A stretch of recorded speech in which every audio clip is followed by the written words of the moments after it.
So not too long ago, I put out a video called How to Start a Private Practice in 6 Steps. If you haven't seen it, I'll link it right up here. Now, I wanted to make today's video as kind of a response to this because I realized that starting a private practice isn't all that simple. In fact, many people face a lot of barriers even before deciding whether or not they're going to pursue a private practice. Some of these barriers are very real, others are perceived, but nonetheless, these are barriers. I faced a lot of barriers myself. And so today, I wanted to make a video discussing 5 barriers that people face when deciding whether or not to start a private practice. And not only are we going to discuss the barriers, but hopefully I'll give you some possible solutions to each one. But before we do that, you know the drill. If you haven't done so already, please do go ahead and subscribe down below and hit the thumbs up button on this video. It really is helpful. But only if you want to. There's no pressure. All right, so one of the biggest barriers people face is a financial barrier. When you go into private practice, you're no longer earning a steady salary the same way you do as if you work in a hospital or some other setting like this. And this can be really scary. Now, let's take the most extreme example for a second. Let's say you quit your job at the hospital where you have a steady salary to begin a full-time private practice from scratch. You would essentially go from earning your salary to earning $0 overnight. Yeah, this can be really scary and probably not feasible for most people. But the good news is this massive leap into private practice can be broken down into several smaller steps. And a lot of these smaller steps, if not all of the smaller steps, can be done while working full-time. And so some small steps you have to take even before seeing clients are things like obtaining malpractice insurance, figuring out which medical record system you want to use, getting onto insurance panels if that's something you want to do. And you can even do things like establishing a PLLC. All that stuff can and probably should be done before seeing your first client. Now, the good news is you can do all of these things all while working full-time. They just have to be done at your pace, which is totally reasonable. Not to mention, a lot of these things have some costs associated with them. And so if you're working full-time, your current salary can kind of offset some of these startup costs that would otherwise be just debts or business debts for starting up a private practice. So once you begin taking these steps, you then are establishing kind of the foundations of your business. And once you do that, you can then begin taking on clients very slowly but steadily over a long period of time. So for example, maybe you can see one client in the morning, or one client in the evening, or one client on the weekends. And then from there you can build up 1, 2, 3, 4, however many you want. So this is also reasonable to do while working full-time. So not only are you not losing your salary to start a private practice, but actually you're increasing your salary perhaps by beginning to start your private practice small. Now, when we do this, we then begin to get a really good sense of what private practice is going to be like financially. So let's say, for example, you establish some of the business side of things, you begin to see clients slowly but surely, and you recognize, oh, wow, I actually can probably go into full-time private practice in X amount of time after seeing X amount of people. So as you can see, we are no longer taking a massive leap, but rather small steps to get to full-time private practice. So another barrier people face is not knowing enough about business. And I was definitely in this category. I used this as an excuse for the longest time. I literally know nothing about business. And so I thought, well, because I don't know about business, I don't have an MBA or any sort of business background, I can't start a private practice. But now in hindsight, I realize this is not the case. You absolutely can learn enough to begin your private practice. Now, I will say that doing a lot of research on the internet and looking at good resources was a really good starting point for me. I just had to get over the very steep learning curve, and I had to make sure I was reading like verifiable and good, valid resources.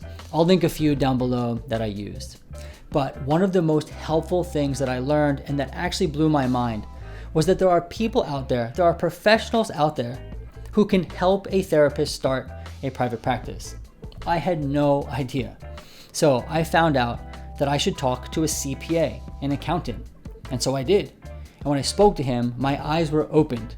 He gave me all sorts of information on business entities and taxes and all sorts of things. He even pointed me to a company who was able to establish my PLLC for me. I'll link more information about that down below as well. Now, I had no idea that a CPA could actually help me start a private practice. I didn't even know what a CPA really did. So that's a great resource. I would definitely encourage you to find a CPA and reach out to them. In fact, there are probably CPAs, well, I know there are CPAs who specialize in helping private practitioners or therapists get businesses started. Additionally, you can also talk to a lawyer. I had no idea that a lawyer could help with this type of thing. And just like the CPA, you can find healthcare lawyers who specialize in private practice.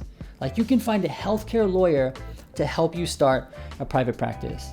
I would say that without speaking to a CPA or a lawyer, I would not have known as much as I do. And so I would encourage you to reach out to a CPA, a lawyer, or both. I actually reached out to both. From there, you will absolutely begin to know all you need for starting a private practice. Now, another barrier people face is a need for benefits or for health insurance.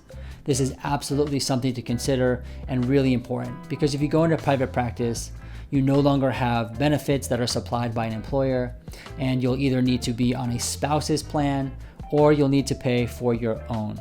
Now, there's no real solution for this per se, but there are some things I have seen people do.